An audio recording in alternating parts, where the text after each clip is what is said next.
ওই যে হালাম সোনা চলে আসছে ঘাস খাইতে। আজকে মনটা একটু অনেক বেশি খারাপ।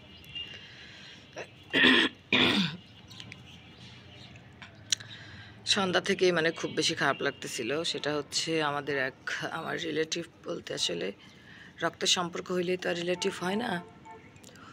ওই আন্টি আমারে আসলে খুব বেশি ভালোবাসে। আমরা এক জায়গায় থাকতাম, প্রতিবেশী ছিলেন আমার। এখন জাস্ট উনি আমার মায়ের মতোই আমাকে যত্ন করে, আদর করে। তো ওনার একটাই মেয়ে ওনারও। ওই মেয়েটার 10 বছরের বাচ্চাটা কালকে কারেন্ট শর্ট খেয়ে মারা গেছে। তো আসলে শোনার পরে এতটা বেশি খারাপ লাগতেছিল, মানে কী বলবো। পরে আমি আসলে যেতে পারিনি, যেহেতু ওরা আসলে আগেই বের হয়ে গেছিলো। কারণ আসলে ওই টাইমে যে কারো ফোন দিবে, কারো কিছু বলবে, এরকম সিচুয়েশন কিন্তু থাকে না, অনেক বেশিই থাকে। মানে ট্রমাটাইজ হয়ে যায় মানুষ। আমার শোনার পর তো আমি ট্রমাটাইজ হয়ে যাচ্ছিলাম। জানলা আমি কি শুনলাম, রোজার ঈদেও আপা আসছে, আপার ছেলে, কাকি, সবাই আমরা একসাথে বসে রাত্রে খাবার খাইলাম একসাথে সবাই। একসাথে অনেক গল্পগুজব করলাম। তো আসলে এই এই এই যে আকস্মিক মৃত্যু, হঠাৎ মৃত্যু, মানে ওর মা তো একটাই ছেলে, ওই আপার একটাই ছেলে। মা বাপ জাস্ট দুইজন কাপড় চোপড় নিয়ে বসে বসে কাঁদতেছে। কালকে মারা গেছে। আমি রাত্রে ফোন দিছি, অনেকবার ফোন দিছি।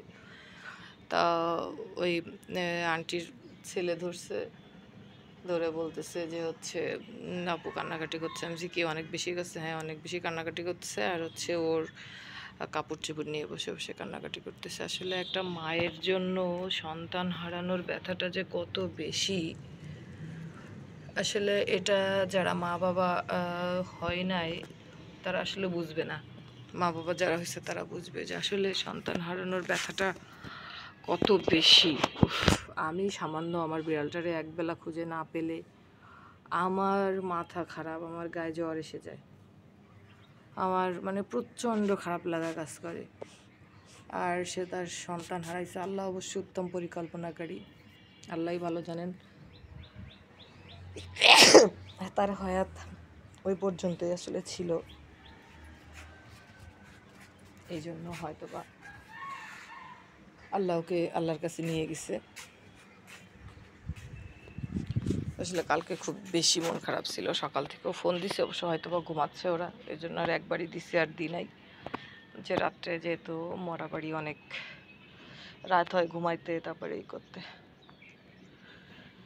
তাই এই জন্য বলছি সবাই বাচ্চাদের সাবধানে রাখবেন। আসলে কারেন্ট, গ্যাসের চুলা, এগুলো আসলে আমারও ভয় লাগে।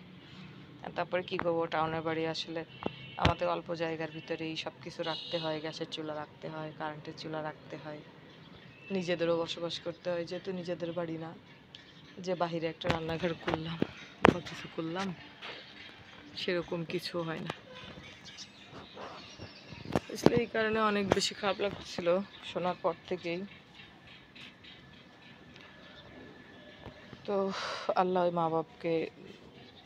মা বাবার দিন সহজ করে দিক। আসলে ধৈর্য, আমরা সবাই বলি আল্লাহ ধৈর্য ধরার তাওফিক দান করুক। আসলে ধৈর্য মানেই হচ্ছে পরীক্ষা।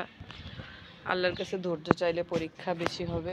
সে সবসময় চাইবো যে আল্লাহ যেন আমাদের জীবনকে সহজ করে, এই দোয়াটা করব। তো আল্লাহ আমাদের সবার জীবনকে যেন সহজ করে। এবং যে আপা আজকে বাচ্চা হারাইলেন, উনিও অনেক অসুস্থ। একটাই ছেলে, 10 বছর বয়স। উনি অনেক অসুস্থ। ওনার এই বয়সে ডায়াবেটিস, থাইরয়েড, অনেক কিছু। মানে আমি জানি না উনি এরপরে আর কীভাবে বাঁচবে। আসলে একটা ছেলেও হারাই গেল, এরপরে কীভাবে বেঁচে থাকবে জানি না। আল্লাহই ভালো জানেন। আল্লাহ তার দিন সহজ করুক। সবাই ভালো থাকবেন। আল্লাহ হাফেজ।